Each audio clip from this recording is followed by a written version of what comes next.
Banyak orang mengira kekayaan orang Tionghoa berasal dari warisan. Tapi, bagaimana kalau rahasianya justru tersembunyi dalam kebiasaan kecil yang nyaris tak terlihat? Bukan sulap, bukan hoki. Ada pola, ada prinsip, ada cara berpikir yang ditanam sejak dini. Dan justru itulah yang membuat mereka unggul, konsisten, dari generasi ke generasi. Kita akan kupas satu persatu. Bukan untuk meniru secara buta, tapi untuk belajar dari kebijaksanaan yang teruji oleh waktu. Siap membuka mata dan merombak cara pandangmu. Tentang kekayaan, mari kita bahas kebiasaan-kebiasaan diam-diam yang membuat orang Tionghoa cepat kaya. Mulai dari bawah, bukan aib. Bahkan, justru itu titik tolak yang mereka banggakan. Banyak orang Tionghoa memulai dari gerobak, warung sempit, bahkan berdagang keliling. Tapi dari situlah mereka belajar segalanya. Cara menghadapi pelanggan, mengatur modal, mengatasi kerugian. Sementara yang lain menunggu pekerjaan bergaji besar, mereka memilih bergerak lebih dulu, belajar sambil jalan. Karena bagi mereka, bukan besar kecilnya usaha yang penting, tapi keberanian untuk memulai dan kesabaran untuk bertahan. Dari usaha kecil itu, lahir usaha yang diwariskan lintas generasi. Kekayaan mereka bukan datang dalam semalam, tapi dibangun dari keringat, waktu, dan keberanian menanggung risiko. Mereka tidak mengandalkan keberuntungan, mereka mengandalkan ketekunan. Dan itulah kenapa mereka bisa bertahan, bahkan berkembang saat banyak orang lain masih takut untuk memulai. Bagi mereka, uang itu alat, bukan tujuan, bukan pelarian dari rasa kosong. Setiap lembar uang punya arah. Sebagian ditabung, sebagian diputar, sebagian disiapkan untuk masa depan.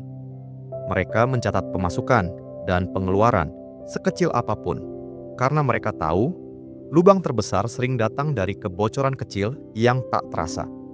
Berbeda dengan banyak orang yang langsung menghabiskan uang saat gajian, mereka justru bertanya, bagaimana uang ini bisa bertahan lebih lama, bahkan berkembang? Itulah pola pikir yang jarang diajarkan di sekolah. Mengelola uang dengan bijak jauh lebih penting daripada sekadar menghasilkan lebih banyak. Dan kebiasaan ini tidak hanya ada di bisnis, tapi juga hidup dalam keseharian. Mereka tak hidup dalam tekanan gengsi, tapi dalam ketenangan yang lahir dari kontrol diri. Karena sesungguhnya, kekayaan itu bukan soal seberapa banyak yang kamu punya, tapi seberapa bijak kamu mengelolanya. Banyak orang tua melarang anaknya bicara soal uang, tapi tidak di keluarga Tionghoa. Anak-anak justru dilibatkan sejak kecil, menjaga toko, memberi kembalian, mencatat penjualan harian. Bukan karena mereka ingin menekan anak, tapi karena mereka percaya semakin dini anak paham nilai uang, semakin siap mereka menghadapi dunia nyata. Mereka belajar bahwa uang bukan turun dari langit, tapi dari kerja keras dan tanggung jawab. Menabung bukan sekadar demi beli mainan, tapi demi membentuk kebiasaan, menunda kesenangan. Dan lebih dari itu, mereka belajar bahwa uang bukan tujuan akhir, tapi alat untuk mencapai hal yang lebih besar.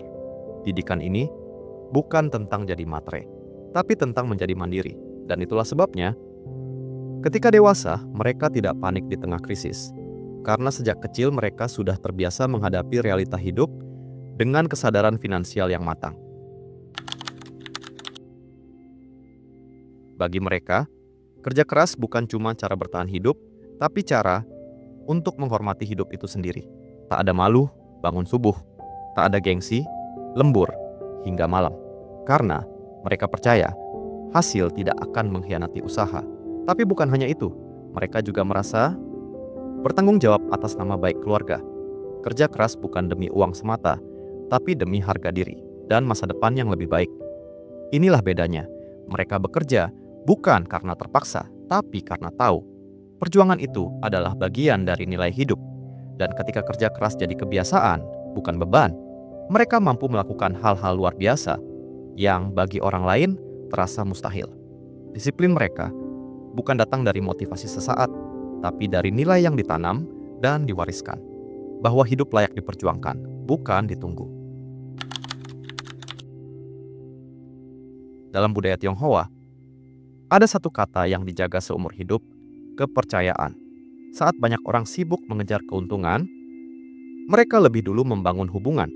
Bukan berarti mereka tak peduli untung rugi, tapi mereka tahu relasi yang kuat bisa memberi lebih dari sekadar uang. Jaringan mereka dibangun perlahan, dikuatkan lewat komitmen, kesetiaan, dan konsistensi. Bisnis mereka bertahan, bukan karena iklan besar-besaran, tapi karena satu pelanggan membawa pelanggan lain. Satu mitra bisnis membuka akses ke jaringan yang lebih luas. Inilah kekayaan yang sering diremehkan, relasi jangka panjang yang penuh kepercayaan. Dan saat kepercayaan itu sudah melekat, tak perlu banyak bicara. Satu janji bisa lebih kuat dari kontrak panjang. Karena bagi mereka, uang bisa habis. Tapi reputasi dan kepercayaan, itu adalah modal yang bisa terus tumbuh. Banyak orang jatuh bukan karena tak punya uang, tapi karena tak tahan menunggu. Saat punya sedikit, langsung dihabiskan. Saat punya lebih, langsung dipamerkan. Berbeda dengan kebanyakan orang Tionghoa justru memperlambat kenikmatan. Mereka menunda belanja demi menambah modal, menahan hasrat pamer demi memperkuat fondasi. Mereka tahu gengsi itu mahal dan seringkali tidak menghasilkan apa-apa. Karena itu, mereka tidak buru-buru beli rumah mewah atau mobil mahal. Mereka lebih memilih memutar uang untuk usaha, membeli stok, membuka cabang, atau memperkuat sistem bisnisnya. Dan saat orang lain mulai terjebak gaya hidup, mereka sudah memetik hasil dari kesabaran. Bukan berarti mereka anti kemewahan, mereka hanya tahu kapan waktunya. Dan saat waktunya tiba, mereka bisa menikmati hasilnya tanpa takut, tanpa beban. Karena semua itu dibangun dengan fondasi yang kuat dan penuh kesadaran. Kegagalan bagi banyak orang adalah akhir, tapi bagi mereka, itu justru awal dari pelajaran. Mereka sadar, dalam bisnis maupun hidup, tak ada jaminan jalan mulus. Tapi yang membuat mereka berbeda adalah cara mereka memperlakukan kegagalan. Bukan dengan mengeluh, bukan dengan menyalahkan nasib, tapi dengan mengevaluasi, mencari pola, dan mencoba lagi. Banyak dari mereka pernah bangkrut bahkan lebih dari sekali, tapi tetap bisa bangkit dan jadi lebih kuat. Karena dalam budaya mereka, kehilangan harta bukan akhir dunia. Asal semangat dan akal masih hidup. Mereka lebih memilih gagal cepat dan belajar cepat daripada stagnan karena takut. Dan ketika kegagalan dijadikan guru, bukan musuh, setiap langkah jadi lebih matang. Inilah sebabnya banyak dari mereka terlihat kuat mental. Bukan karena tak pernah jatuh, tapi karena terbiasa bangkit. Setiap detik punya nilai. Bagi orang Tionghoa, waktu adalah aset. Mereka tak suka membuang waktu untuk menunggu tanpa arah atau menunda pekerjaan hanya karena malas. Karena bagi mereka, waktu yang terlewat adalah peluang yang hilang. Itulah sebabnya mereka sering terlihat sibuk. Bukan karena ambisi semata, tapi karena memang begitu cara mereka menghormati hidup. Mereka bangun lebih awal, menyusun jadwal, dan memastikan setiap aktivitas punya tujuan. Bahkan saat beristirahat, mereka melakukannya dengan kesadaran. Istirahat bukan untuk kabur, tapi untuk pulih dan kembali produktif. Sementara banyak orang mengejar uang, tapi menyia-nyiakan waktu. Mereka justru menjadikan waktu sebagai alat menciptakan nilai. Itulah kenapa dari waktu ke waktu usaha mereka berkembang, karena setiap hari dimanfaatkan dengan penuh makna. Dan pelajaran ini sederhana, jika kamu menghargai waktumu, maka perlahan dunia pun akan mulai menghargai usahamu. Tradisi bukan untuk dipajang, tapi untuk dijalani dengan makna. Banyak orang Tionghoa memegang teguh nilai-nilai lama, hemat, hormat pada orang tua, kerja keras, dan kebersamaan. Tapi mereka tidak hanya mengulang secara buta, mereka menyesuaikan dengan zaman. Toko warisan berubah jadi toko online, resep keluarga diwariskan jadi brand modern. Mereka tak kehilangan akar, tapi juga tak tinggal di masa lalu, karena mereka sadar. Yang membuat tradisi bertahan bukan karena sudah lama, tapi karena terus dihidupkan dengan cara yang relevan. Dan disinilah kekuatan mereka, menghormati masa lalu, tanpa takut melangkah ke masa depan. Inilah warisan sejati. Nilai-nilai hidup yang lentur, kuat, dan bermakna lintas generasi. Mereka tahu, dalam hidup, segalanya bisa berubah dalam sekejap. Hari ini untung, besok bisa rugi.